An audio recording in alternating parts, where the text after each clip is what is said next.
Can I just start by thanking those that work here for showing me this morning what you do, showing me the skills that you have, telling me a bit about what goes on here, and the incredible history, because if I have understood what you told me this morning, glass has been being made on this very site for the best part of 250 years. I think Pilkington may have been running the business before, and I thought we can actually just see Pilkington out there. And so for you to be continuing with Glass Futures, very apt name, working here is fantastic. And I can see how proud you are of what you do, each of you contributing with your different skills to what is happening here. So, as I've said many, many times, you can read a briefing in London, or you can come and see the workforce, you can come and see the people with the real skills and understand what they're doing. And thank you for allowing me to do the second of those, because I've got a really good sense of what you're doing here,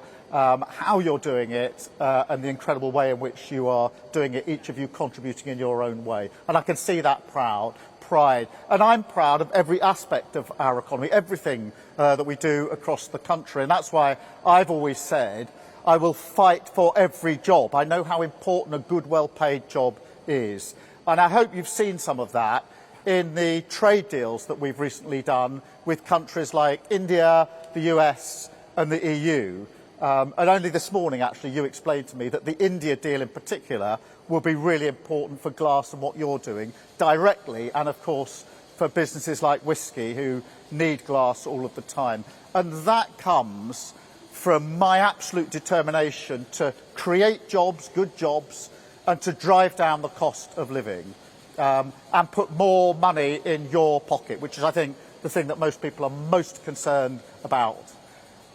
That's what drives me, but you can't say that about Nigel Farage. I mean, this is the man who said that Jaguar Land Rover deserve, his word, to go bust. And he said that because he didn't like an advert that they made. This is a company at the absolute forefront of British engineering. And he says they deserve to go bust. But unlike Nigel Farage, I've been to see the workers at JLR several times over, particularly recently. And I know what those jobs mean for the workforce themselves, for their families and their communities. And I saw firsthand the anxiety on their faces. I met them just as I've met you this morning. I saw the anxieties on their faces when they thought their jobs were at risk.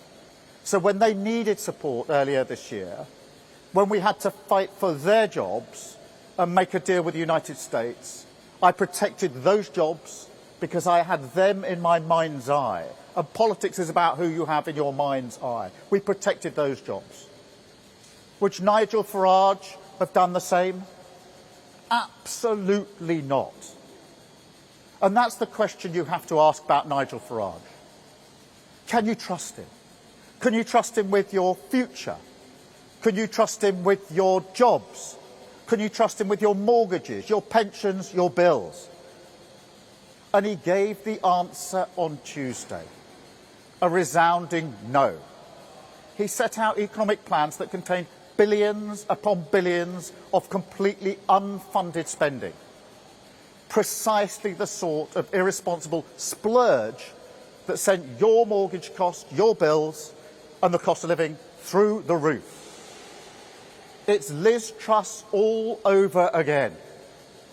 Now, in opposition, we said that she would crash the economy and leave you to pick up the bill. And we were right. And we were elected to fix that mess. Now in government, we're once again fighting the same fantasy, this time from Farage. The same bet, in the same casino, that you can spend tens of billions of pounds on tax cuts without a proper way of paying for it. Using your family finances, your mortgages, your bills as the gambling chip on his mad experiment. And I can see that in keeping with my point, apparently he's in Las Vegas today at a casino. And it's not a surprise, because he said that the Liz Truss budget, in his view, was the best since 1986. That shows his judgment. It shows what he'd do. And the result would be exactly the same. Now, I'm not prepared to let that happen. Labour's plan for change has stabilised the economy. Growth in our economy is at the fastest rate in the G7 this year. 4 cuts in interest rates. That means mortgages coming down. And a pay boost for 3.5 million low-paid workers. And unlike Nigel Farage, I know what it's like growing up in a cost of living crisis. I know what it's like when your family can't pay the bills, when you fear the postman and the bills that may be brought. And I know how much work we have to do. But there is not and never will be a magic wand that can wave away the need to manage the public finances properly. That is the foundation upon which everything rests, always. Now, we were elected to change the country, but we were also elected to never put working people through a crisis like Liz Truss ever again. And so that is what we're doing. Scunthorpe Steel, that was rescued. JLR workers protected. Wages rising. Mortgages coming down. NHS waiting lists cut. 3 million extra appointments this year. The living wage raised. Water company bosses fined. You saw that earlier this week. Immigration falling.